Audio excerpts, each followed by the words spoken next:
Is your team not performing well? Is morale low and turnover high? Are you falling further behind the competition? I'm here to help. I'm your host, Shani, and this is the LeaderShift Show, where business strategy and culture finally meet, and we make the long-awaited shift from rhetoric to results. I promise I'm not your typical boring leadership consultant, and I will help you get your shift together. Let's do this. Hey, LeaderShifters, it's Shani. Welcome back to another episode of the LeaderShift Show. We are blessed to have on the show today a dear friend of mine, Sara Arey. Say hello. Hi there. So you guys, Sara is incredible. And one of the reasons I wanted to have her on my show today is she is one of the most resilient people I've ever met, and does such a great job in her own life and with her clients of helping people shift to a healthier mindset. And you know, I'm all about in the LeaderShift project, what are all the various shifts that we need to make? Sure, some of them are in strategy and execution, and a lot of them are shifts that need to take place up here in the noggin. And Sara is an expert in this, as well as the author of a book whose title I'm going to have to say I'm jealous of, because it's so bold that it's like a title I might have put out of one of my books, but she's got it first. The book is called The Universe Fucking Loves Me. Welcome to the show, Sara. Thanks for having me, Shani. So give people just a quick sense of what your background was and how you got to the point where you were a coach, followed by an author. Okay. For as long as I can remember, I have been interested in consciousness and why are we here? What is all this about? Because I felt like there was something more than what I was seeing and being told about. Mm-hmm. And so when my aunt introduced me to Reiki in 1990, I was like, ooh, that sounds interesting.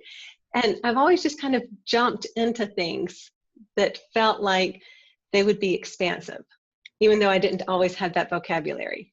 Pause for a second before you continue. For my viewers and listeners who don't know what Reiki is, please give us a 30-second explanation. Reiki is an energy healing technique or system that emerged out of Japan, and it uses, Reiki is Japanese for universal life energy. So it uses the universal energy conducted through somebody who has had Reiki initiation to benefit whoever they're working on. Great, super. And I can tell you guys, LeaderShifters, I have had Reiki done to me, and it can be extremely powerful. I had one session. I know it sounds a little like woo-woo, like energy work. How can that possibly work? I'm telling you that I'm just going to share one personal experience with you. Some negative shit had happened in my life, and I got Reiki, and I literally was vomiting for a couple of hours when I was finished with the Reiki, because it helped release some of the toxins that, of course, I generated here in my mind and with my emotions that were being stored in my body. So it's sort of more of an Eastern way to help address the mind-body connection. So anyway, so you learned Reiki, and take us forward to the coaching. And did things like, somebody told me about Landmark Forum, which is all about raising awareness and consciousness. And I did the next event that was like 3 days later. And as I kept playing with all these things, I was introduced to a technique, an energy healing technique called TAT, Tapas Acupressure Technique. Okay. And this was years later, after I'd already had kids and gone through several different phases of what I was doing in the world. And when I learned about TAT, it's along the lines of, if you've heard of EFT tapping. Yes, I have. Category of energy psychology. Mm-hmm. And is great for working with traumas, with allergies. It can be mindset, emotional, physical, like so many of these things. I had my first daughter was born 3 months early and weighed 2 pounds. And my second daughter was born a little bit earlier than that and died the next day. I know, I'm so lung sorry. infection. Yeah. And in my healing from that, a new friend introduced me to TAT and did some sessions with me, and I was really intrigued by it and the effect that I could feel from it. So a few years later, when the woman who developed the technique, Tapas Fleming, came to town to do a workshop, my friend said, "You've really got to be there." So I jumped on board. And at the end of the workshop, she asked if anybody wanted to help her with her business. So my friend and I both raised our hands, and I became her education director, helping her develop an international certification program. So I got really steeped in that modality more than any of the others I had done before. Okay. And worked with hundreds of people using it. And after about 8 or 9 years, I decided I wanted to focus on my business. Signed up with business coach Christine Kane, whose company Uplevel You is a fabulous business coaching company. And I had signed up for a year-long program, and 6 months in, Christine called me out of the blue and said, "Would you be interested in doing what you do with all my clients?" And I was like, "Oh, let me think about that." Yes. Exactly. Here I was with it, newly focusing on my business. And she had realized that she could give people all the strategy in the world. And if fears and doubts and limiting beliefs were keeping them from taking action, nothing was going to happen. Right. And your business, and I may be screwing up exactly how it's phrased, but focuses on what you call refuturing, yes? Yes. Okay. So tell us what refuturing means to you, and how do you describe it to prospective clients who maybe aren't so enlightened? Well, refuturing is a technique that I developed that morphed out of everything I'd done before. Okay. And the basis of it is becoming really present with ourselves. I teach clients a lot of mindset and perspective shifts, a lot of which I outline in the book. And there is an energetic thing that happens when two people sit down together and create a space for things to happen, for things to shift. And I have energy poses I have people hold, and we go through a process of getting connected with what's truly going on for them, not the surface level stuff that we can really obsess about, but what's underneath that. And then I use a series of what I call refuturing statements that I'll start out, what if it's possible? And I had them do an energy pose that helps them connect with their energy in their body and their whole system as I say these statements. So it could be something like, what if it's possible that it is safe for me to be all of who I am? Mm-hmm. And it can go on for several minutes, and they build on each other. So by saying, what if it's possible, that opens up the person to creativity and curiosity. Okay, great. So refuturing, in other words, it sounds like, to put it in layman's terms, is helping people get the right mindset to change their future. Because a lot of times we have a vision for what we want our life to look like, and it's just not happening for some reason. And it's not necessarily that we have to change what we're doing. We have to change why we're doing it, or the spirit with which we're doing it. And that's what refuturing gets you, or that's the idea of refuturing, yeah? Absolutely. So if you think of it as a trajectory, you know, if we keep doing the same thing we're doing, our life is going to look pretty much like it has. Exactly. I just spoke to someone about that today. We were like, you know, if you want to predict your future, look at your present. Yeah. And with refuturing, when we make shifts now, it puts our lives on a whole different trajectory. Got it. Okay. So let's say I am, because most of my listeners are leaders, executives, managers in corporate settings. So if someone were to come to you with a business challenge like, oh gosh, let me make one up.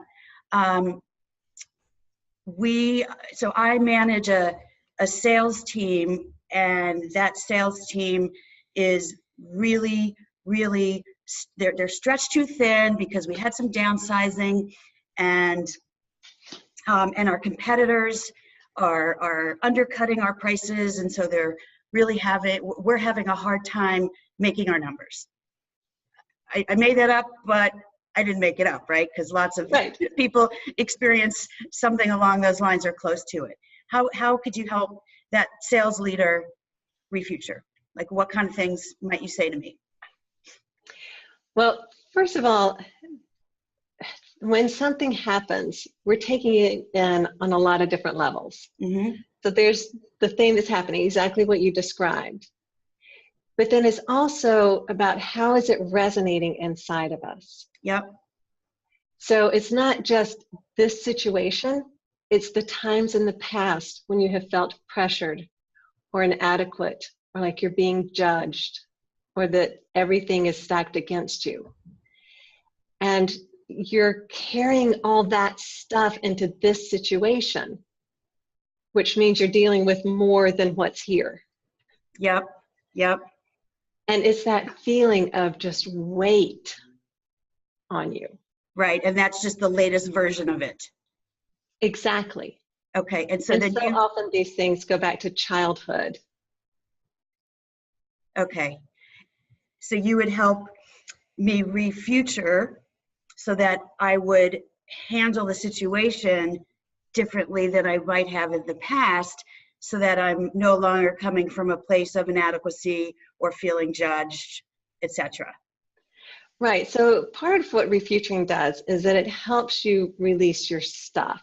And that's an acronym I use for your stuck thoughts, unresolved feelings, and fears. Ooh, I love that. Okay. Yes. So stuck as an acronym. I love that. Okay. Mm-hmm.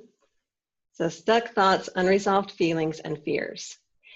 If you imagine there's a pipe that connects you with the universe, the world at large, then our stuff is like gunk that sticks to the side of the pipe. Yes. So all that emotional baggage from the past, the experiences you've had in the past, the identities you have, so that you actually see yourself specific ways, like what you can and can't do. The more that gets cleared out, the greater an opening is for both things to come to you and for you to show up in the world. I love the imagery of cleaning out the pipes so that the throughput moves through with a lot more ease, rather than having to work its way around the gunk or the stuff. And I want to pause and ask any LeaderShifters who are listening or watching to think about, what's your stuff, your stuck thoughts, unresolved feelings, and fears. What are some of your stuffs that you think are holding you back? And it might seem like a professional challenge. What it really is some baggage that you're carrying forward, and you might need to have refutured. And whether it's by Sara or someone else, or something you can work through yourself based on what Sara's teaching us today, have that in mind as you listen to the rest of the podcast. Okay. Yeah, and that affects how we interact with people. Because, you know, that person who just gets on your nerves, it's not just about that person. They are simply bringing up something in you that is unresolved. Yep.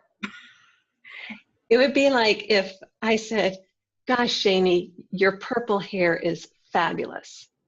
You go, you know your hair's not purple. So you know that was something I was seeing. Right. But it wouldn't upset you. That's You right. just write it off like, whatever. Yeah. But Sarah's got some wonky contact lenses in. Yeah. Exactly.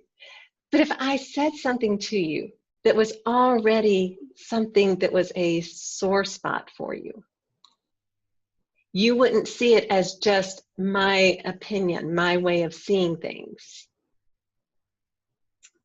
Right. Because you've already got that sensitivity. Right.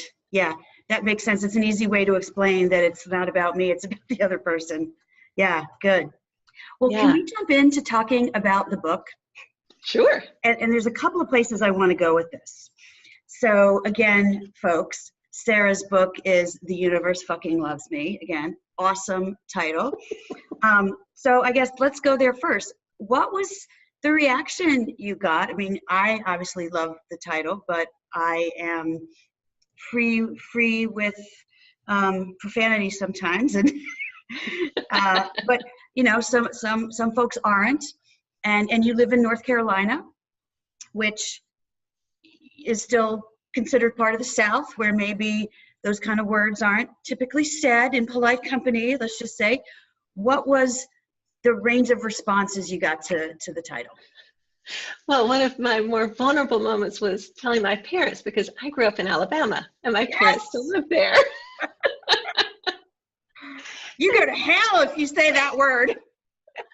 And I have to say, my parents put it on their coffee table. My mother has posted on social media about it. And not everybody has reacted that way. Some people absolutely love it because it really does strike a chord. Yeah. It's so much more powerful than just, the universe loves me. And, you know, when we have those intense times that are just filled with all of our self-doubt and fears, we don't go for the, oh, you know, ow, this hurts. I know this fucking hurts. This is painful. Yes. And the book addresses a lot of that.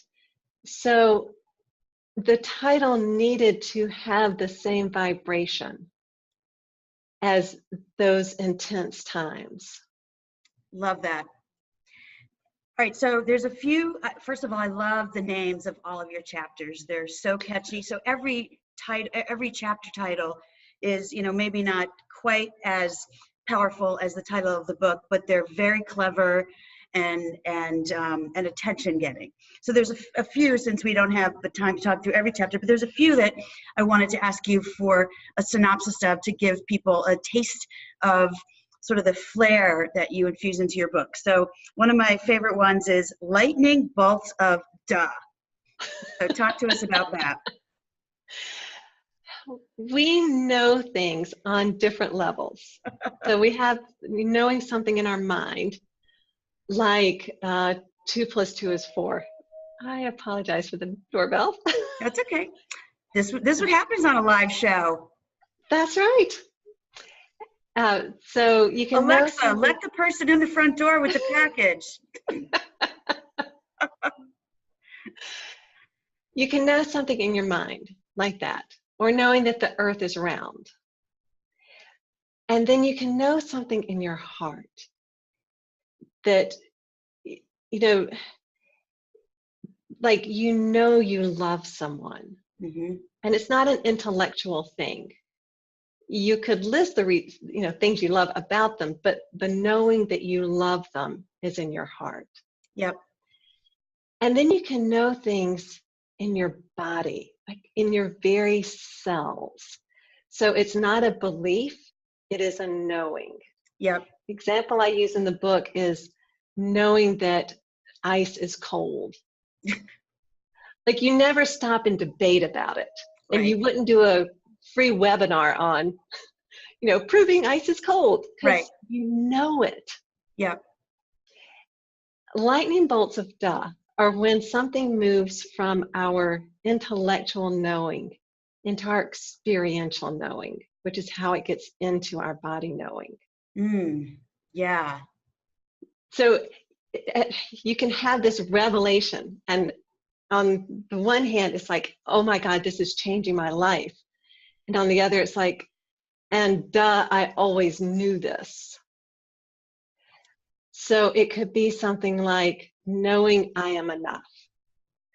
If you know it on an intellectual level, you'll agree and you'll say, yeah, of course I'm enough, blah, blah. But when you get it in your bones and you're acting on it, Yeah. and you're not questioning when you have a conversation or go into a meeting or a presentation or face that big hairy problem, it's a different thing. Yeah. So what came up for me as you were describing that is like the phases of when people learn things goes from unconscious incompetence to unconscious competence, where you just know something, like you could be sleeping and you could be opining on it because you know it that well. So it sounds like the lightning bolt of duh, like first you may not know it, right? Unconscious incompetence, but then you know it on the intellectual. So it's like a competent, you know it on the intellectual level, but for it to be a duh is when it's just second nature. And so I guess the thought becomes a habit versus a forced affirmation or something. Right, it's when it becomes your normal. Yeah, yeah. So it's why we can read these amazing books and listen to speakers, and we get all this intellectual level knowledge, but then our lives aren't changing. Right. It's because it hasn't gotten down into our experiential level of knowing. Okay. So LeaderShifters, be on the lookout for those lightning bolts of duh, things that you've always known, but haven't internalized to the level of it becoming a duh.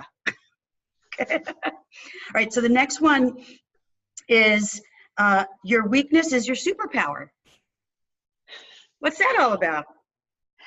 Well, there are things about us that we consider a problem with ourselves. And they're the things that we just keep coming up against. When we get that thing is part of our power, and we can use it and own it, then it becomes our superpower. So it could be, for instance, I have a client who was having problems in her life because she seemed to create tension places. In her body, or tension in relationships? In relationships. Okay. Which resulted in tension in her body. Right. But yeah, we're focusing on the relationship. Duh. And what we came to in our work was that causing tension is part of her superpower.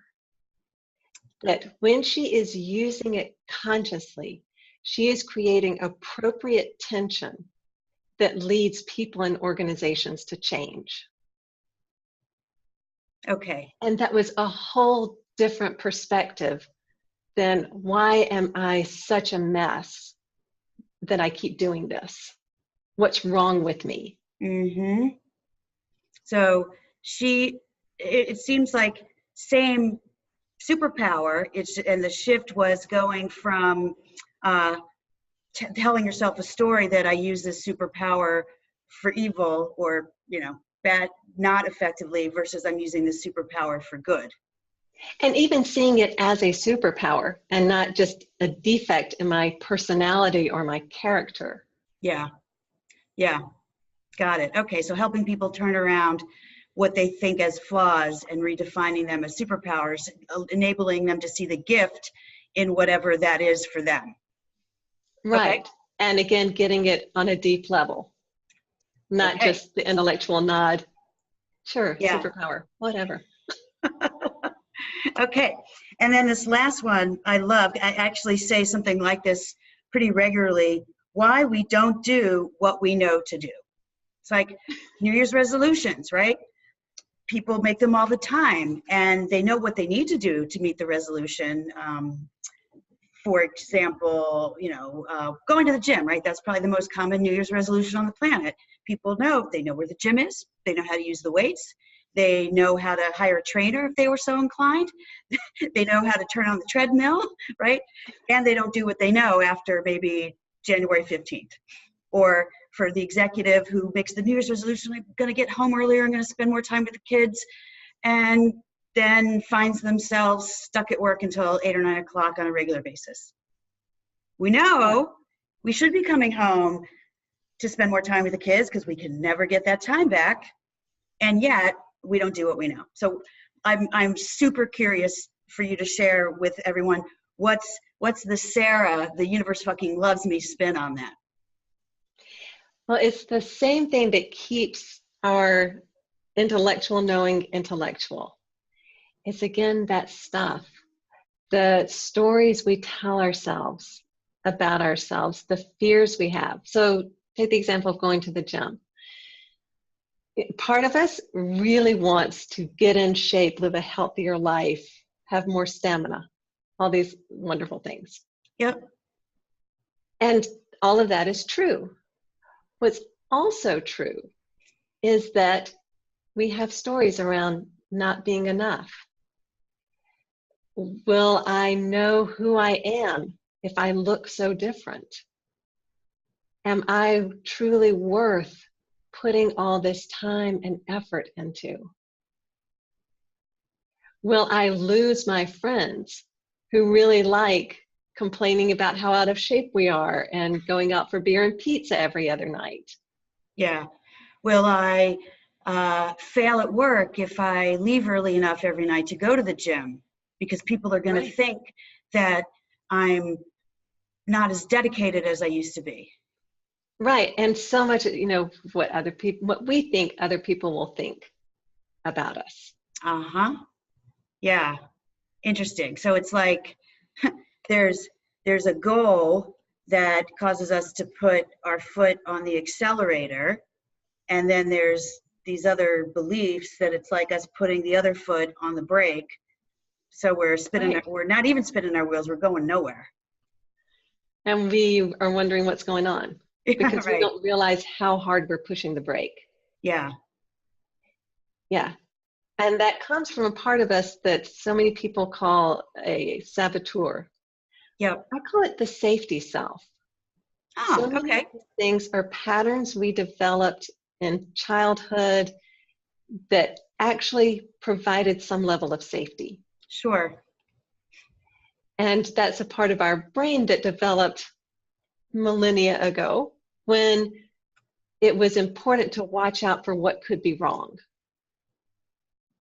Not, oh, everything that's beautiful and peaceful, but what's hiding under the bushes. Right. And so that part kicks in. And the typical response is to fight against it. And that just builds up the energy. And if you've ever been around a child who really wants your attention, ignoring them only makes them louder. Yes. And, we are infinite, and that voice has infinite possibilities of things it can say. Yep.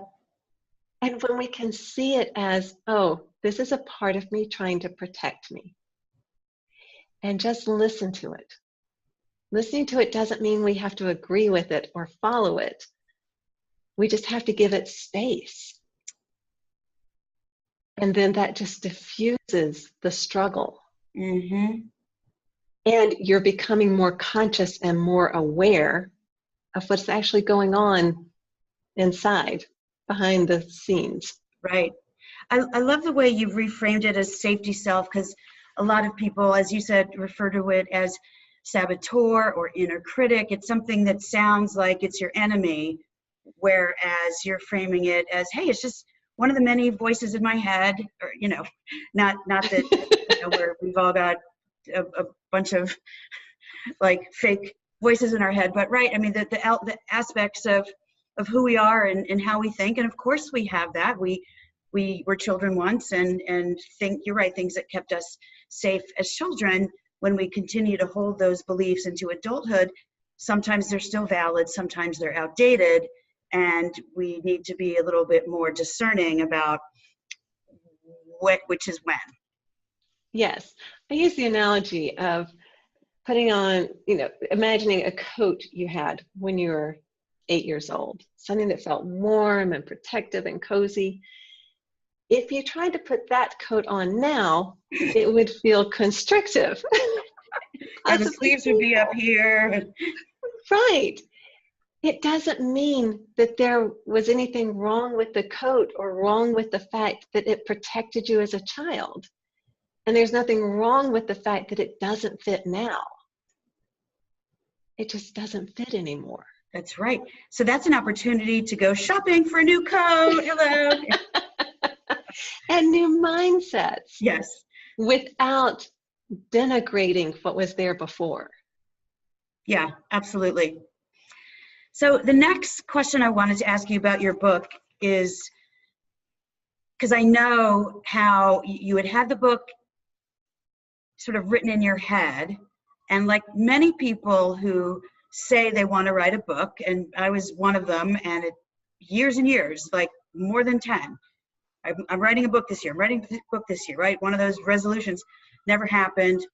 And I finally wrote and released my book in 2017. And I remember being, when I got a text message or an email or a WhatsApp message from you, basically saying, I'm locking myself in a cabin in the woods for a week, and I'm going to write my book. And I'm like, wow, good for you. And sure as shit, when you were done with that week, you had the first draft of the book. Okay. So I want to know, sort of, how do you recommend that? How did you finally decide to make that commitment? And what did you have to do when you were locked up alone with yourself to get it done versus, oh, let me see what's on Netflix? Well, first of all, I have been doing this work on myself for years. Walking my talk is one of my key values. Sure.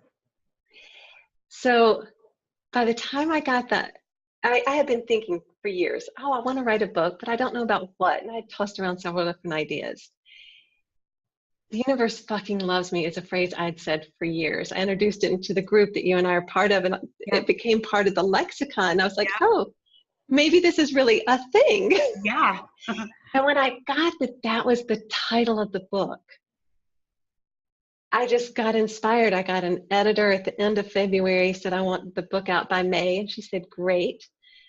So I made up a list of chapter titles, went to the cabin, and then, and I found a cabin that had an outdoor hot tub because that was just a necessary thing, and had a space that looked like I would love to write there. Left the electronics, never figured out what the Wi-Fi password was. That thing. Yep. And then I just let myself be inspired. And I took the focus off whoever was going to read it. And I made the commitment to myself that even if nobody in the world ever read it, this was going to be a chance for me to experience being as vulnerable as I could possibly be. And then I just sat and wrote. And I didn't try to edit as I went. I just simply wrote. I discovered a couple of things. One is that it was easier to share my struggles than to share my successes. That felt more vulnerable, to claim my gifts and my strengths. Yeah, I think a lot of women struggle with that. I mean, human beings in general, I see it even more commonly with women that I coach, or even that are in my set of friends. And it's a pretty accomplished, confident group of women on the outside. Right. Yeah. And one of the chapters is called When the Shit Hits the Fan. And I had hit a writing block. And I thought, okay, I'm just going to write what this is, and this is how I handle it. And so that's what the chapter is. Oh, that's it's awesome. like Yeah. talking about this writing block. and then suddenly you weren't blocked, amazingly. Right. And I wrote the list of chapters and then like doubled it just as they came. Like that was not one I had planned. Yeah. And then when I turned it into my editor, she later told me that it was one of 5% of books she's gotten that could have just gone to print. Wow. That's a great compliment. Yeah, there was only one chapter that I did much work on at all, and I can't now remember what that one is.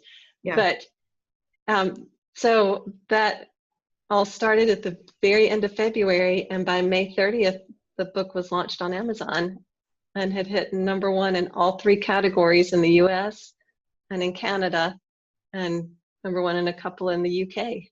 So awesome. Ooh, just dinged my computer.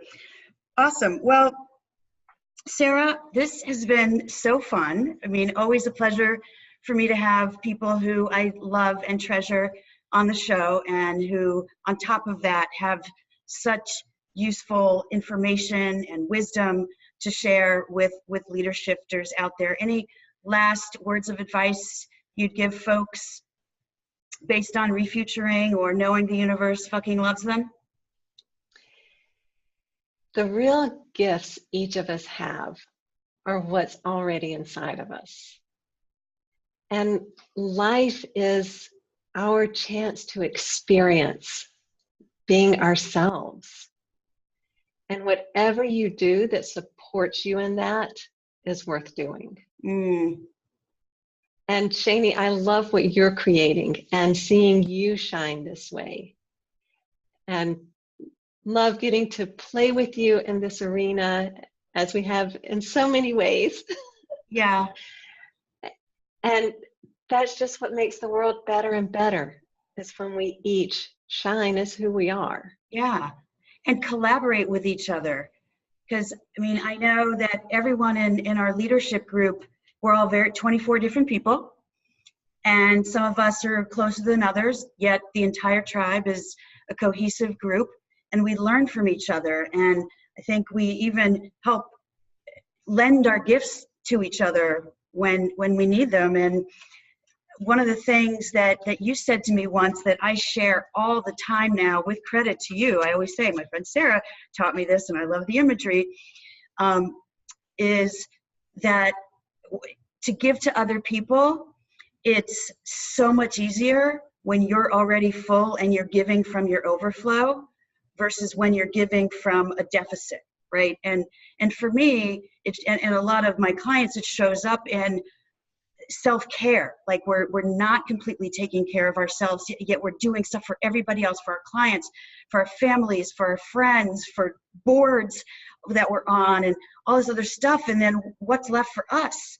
Like, and I use that imagery now to think, like, am I refilling my own cup, right? Am I taking care of myself and having the downtime and shutting off for any period of time so that I can fill back up, so that when I'm ready to give again to the clients and the family and the friends and the boards, I'm giving from the overflow. And so I totally forgot about that as part of what I wanted to mention on the podcast until just now. So I'm glad the imagery came up, prompted by what you were just saying. Yeah, and part of that comes from our sense of our own enoughness and our own worthiness. Like, I'm worth taking care of. I am worth setting boundaries for. What I contribute when I am at my best is worth nourishing. A fucking man. So, LeaderShifters, I hope you enjoyed listening to Sara as much as I enjoyed having her on the show. And I encourage you to think about what your stuff is. Stuck thoughts, Resolved feelings and fears, and start to think about what's possible for you in your future if you just shifted your mindset. And instead of listening to those negative voices or inner critic voices. Instead, even shifting the conversation with them and view them as a safety self, sort of thank them for what they have to contribute, and then listen to all the other opinions as well, instead of letting that one be the loud voice. And lastly, since it came up just at the end, take care of yourself so that you too, in whatever context it's in, are able to give from your overflow. Thank you for joining us. Sara, how can folks reach you or buy a copy of the book? Copy of the book is on Amazon, along with a journal that walks you through the process to really get it in deep.